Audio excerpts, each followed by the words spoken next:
Assalamualaikum warahmatullahi wabarakatuh. Perkenalkan saya Ika Lisniati, calon guru penggerak Angkatan 10 dari SDN 3 Mlokowetan, Kabupaten Wonogiri. Pada kesempatan kali ini, saya akan melaksanakan wawancara dengan kepala sekolah dalam melaksanakan tugas demonstrasi kontekstual modul 3.1, pengambilan keputusan dalam mempertimbangkan nilai-nilai kebajikan. Untuk wawancara yang pertama, saya dengan Bapak Sriadi, Kepala SDN 3 Mlokowetan. Yang kedua yaitu dengan Bapak Purwanto, SPDI, yaitu Kepala Sekolah SDN 3 Kasian. Demikian, wassalamualaikum warahmatullahi wabarakatuh.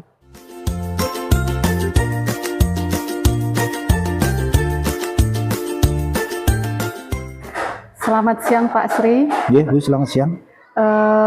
Sesuai dengan kesepakatan kita kemarin bahwa hari ini saya akan melakukan wawancara dengan Pak Sriadi, yaitu sekitaran tentang pengambilan keputusan yang berbasiskan nilai-nilai kebajikan. Namun terlebih dahulu, Pak Sri bisa memperkenalkan diri. Ya, terima kasih Bu Ika. Sebelumnya perkenalkan diri saya Sriadi SPD selaku Kepala Sekolah SD Negeri 3 Mlokowetan, Kabupaten Wonogiri. Ada yang bisa saya bantu, Bu Ika? Oke, Pak Sri, langsung mawon ini wawancaranya. Untuk yang pertama yang ingin saya tanyakan yaitu Pak Sri, bagaimana Pak Sriadi itu mengidentifikasi terkait masalah-masalah atau kasus-kasus yang berkaitan dengan dilema etika dan bujukan moral. Ya, terima kasih. Jadi seperti yang biasa ditemui di lapangan bahwa untuk kasus-kasus biasa berupa bujukan moral dan juga dilema etika. Sementara untuk bujukan moral itu kita dihadapkan pada suatu masalah yang sebetulnya benar dan salah. Sementara untuk yang dilema etika itu kita dihadapkan pada sesuatu yang benar dan itu benar, itu akan membuat kita menjadi agak kebingungan dalam menentukan penyelesaian masalah tersebut. Tetapi mesti harus kita sepakati bersama dan kita putuskan bersama, meskipun sebenarnya itu bertentangan dengan aturan. Demikian, Bu. Oke, Pak Sri, lalu bagaimana Pak Sri ketika menghadapi atau mengambil keputusan ketika dua kasus ini sama-sama benar dan sama-sama mempunyai nilai kebajikan, Pak? Ya, terima kasih. Nah, mestinya kita identifikasi dulu masalah tersebut supaya kita bisa menentukan itu termasuk dalam bujukan moral atau dalam dilema etika. Kemudian kita baru menentukan langkah dan mengadakan pengujian untuk menentukan keputusan itu dengan 3 prinsip dan 9 langkah pengujian kebenaran keputusan tersebut juga. Ya, baik Pak. Lalu bagaimana langkah atau prosedur yang diambil Pak Sri dalam penyelesaian masalah atau kasus-kasus dilema etika ini? Ya, selama menjadi masalah, mestinya kita harus tahu dulu kira-kira siapa saja yang terlibat di dalam permasalahan tersebut, baru kita menentukan langkah-langkah atau penyelesaian yang perlu kita pahami bahwa dalam satu lembaga sekolah mesti ada guru dan juga keluarga sekolah yang lain, dan itu kita bisa mengumpulkan data untuk fakta dan kebenarannya, apakah di dalam masalah itu ada seorang guru atau keluarga sekolah lain yang bisa diajak untuk menyelesaikan masalah, termasuk mencari solusi dan nanti untuk mengambil suatu keputusan yang lebih bijaksana. Ya, gitu, Pak. Bu. Baik. Dalam hal ini Pak, dalam penyelesaian masalah-masalah itu, apa yang dirasa menjadi hal yang efektif yang Bapak bisa ambil dari sebuah kasus dilema etika ini? Ya, beberapa prinsip yang menurut saya adalah berpikir yang berbasis dengan hasil keputusan, sehingga apa yang diambil keputusan tersebut tidak mengecewakan dan tidak ada salah satu pihak yang dirugikan.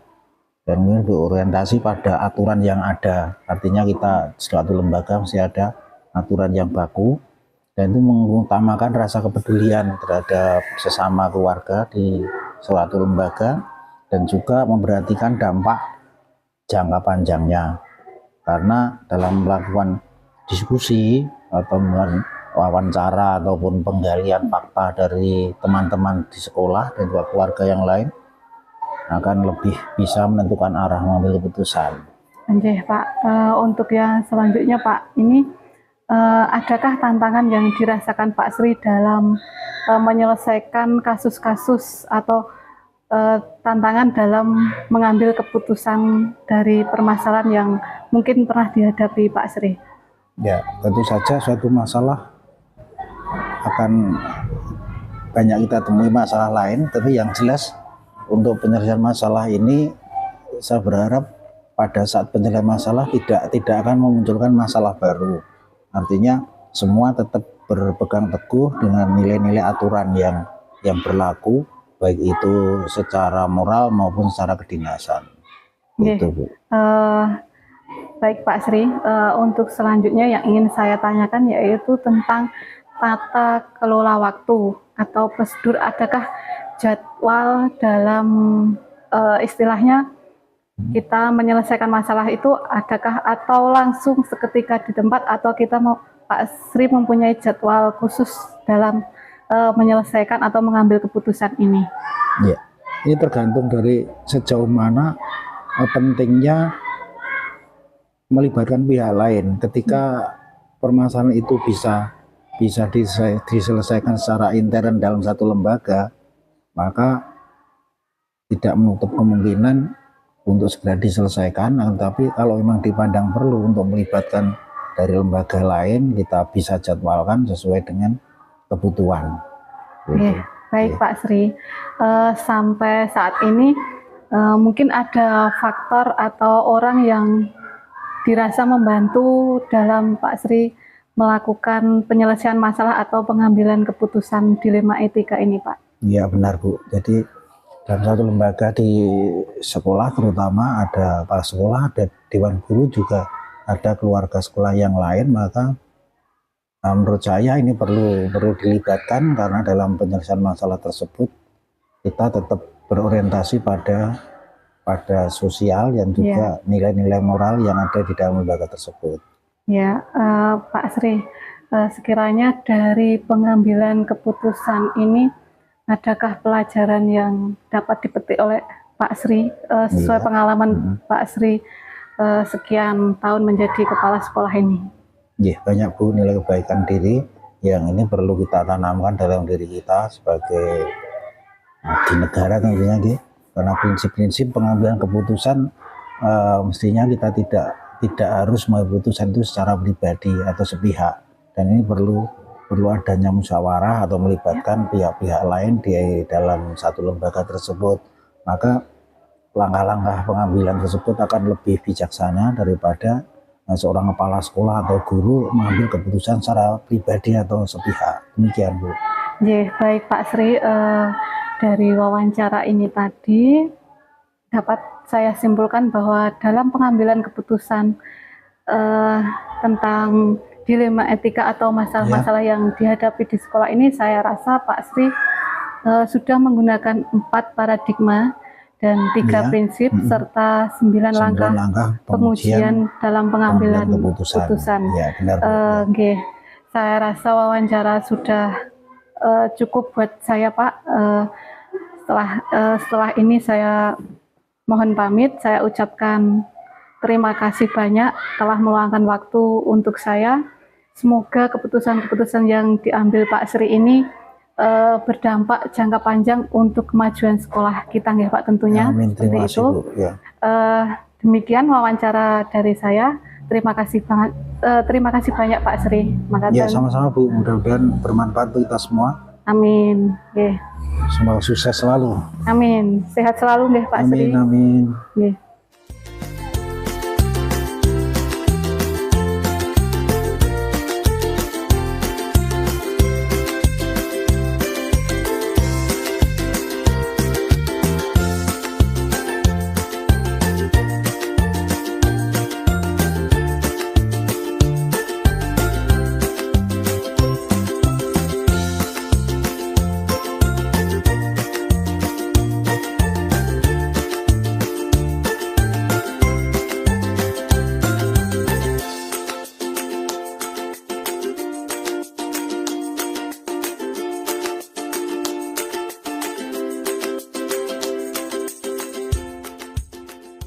Selamat siang Pak Purwanto. Selamat siang Bu Ika. Maaf mengganggu waktunya siang ini Pak. Sesuai dengan kesepakatan kemarin bahwa hari ini saya akan melakukan wawancara dengan Pak Purwanto dengan tema pengambilan keputusan yang berkaitan dengan nilai-nilai kebajikan. Terlebih dahulu nyuwun tulung Pak Purwanto untuk memperkenalkan diri. Iya, terima kasih. Selamat siang Bu Ika. Saya perkenalkan diri, nama saya Purwanto, Kepala Sekolah SDN 3 Kasihan, Kecamatan Ngadirejo, Kabupaten Wonogiri. Langsung saja nggih Pak. Nggih, Bu. Untuk yang pertama yang ingin saya tanyakan Pak terkait dengan pengambilan keputusan nggih tentunya. Bagaimana identifikasi Pak Purwanto terhadap kasus-kasus atau masalah-masalah yang berkaitan dengan dilema etika dan bujukan moral? Saya akan jawab dengan permasalahan yang ada. Kami perlu mengidentifikasi terdahulu, yaitu tentang berita-berita atau kabar yang terkait dengan pihak-pihak tertentu, dengan meng-cross-check yang bersangkutan, sehingga dalam kegiatan pengambilan masalah tidak ada yang merasa dirugikan, begitu Bu. Ya Pak, lalu bagaimana dengan Pak Purwanto mengambil keputusan di mana kasus-kasusnya ini atau masalah ini mempunyai sama-sama kepentingan dan mempunyai nilai-nilai kebajikan keduanya itu, dua masalah itu Pak? Ya, kami mengambilnya dengan mempertimbangkan dampak positif dan negatifnya, sehingga di setiap pengambilan masalah atau memberikan keputusan tidak ada yang merasa dirugikan, begitu Bu. Ya Pak, kira-kira langkah-langkah apa yang diambil Pak Purwanto dalam menyelesaikan masalah ya atau dalam mengambil keputusan? Yang pertama yaitu mengidentifikasi, terus kami mengkomunikasikan dengan pihak-pihak yang lain, terutama dalam pertimbangan nanti setiap keputusan itu bisa berjalan dengan baik, sehingga tidak ada yang, sekali lagi, tidak ada yang merasa dirugikan, begitu Bu. Ya, kira-kira menurut Pak Purwanto apa yang dirasa efektif dalam pengambilan keputusan ini Pak? Untuk efektivitasnya yaitu pertama, dalam pengambilan keputusan kami dengan pertimbangan-pertimbangan yang lebih matang lagi, sehingga dalam keputusan tersebut pihak-pihak yang terlibat ya terus terangnya bisa menerima, atau dengan kata lain tidak tertekan, gitu Bu. Kalau saya yang selama ini kami lakukan, begitu. Baik Pak, untuk selanjutnya yang ingin kami tanyakan, dalam pengambilan keputusan yang berkaitan dilema etika ini Pak, khususnya adakah tantangan yang dirasakan oleh Pak Purwanto? Yang pertama, tantangan itu pasti ada Bu Ika, sehingga dalam keputusan nanti pasti ada yang merasa dirugikan, pasti ada yang tidak cocok dengan keputusan tersebut, sehingga kami harus mempersiapkan dengan keputusan yang kami ambil, begitu. Ya, baik Pak. Untuk selanjutnya, adakah tata kelola waktu atau jadwal atau Pak Purwanto mempunyai prosedur tersendiri dalam menyelesaikan masalah ini? Apakah seketika langsung diselesaikan atau mungkin punya jadwal yang sudah ditentukan atau bagaimana? Kalau yang kami lakukan tergantung dari keadaan saya sendiri Bu. Jadi seandainya saya tidak ada kegiatan yang lain, mungkin saya bisa langsung mengidentifikasi masalah tersebut, langsung kami libatkan pihak-pihak warga sekolah. Tapi kalau ada istilahnya kegiatan yang bersamaan, mungkin saya akan menjadwalkan kegiatan tersebut gitu, Bu. Baik Pak, selama Bapak menjabat menjadi kepala sekolah ini, adakah seseorang atau faktor yang dapat mendukung Bapak dalam proses pengambilan keputusan? Ya, sebenarnya faktor banyak sekali, Bu. Jadi saya melibatkan terutama dari guru-guru senior yang di sini, mungkin yang lebih dahulu di sini di sekolah saya ini. Yang kedua yaitu komite sekolah, yang ketiga pihak-pihak yang terkait yang terjadi atau yang mempunyai masalah, sehingga biar semuanya itu terbuka gitu, Bu.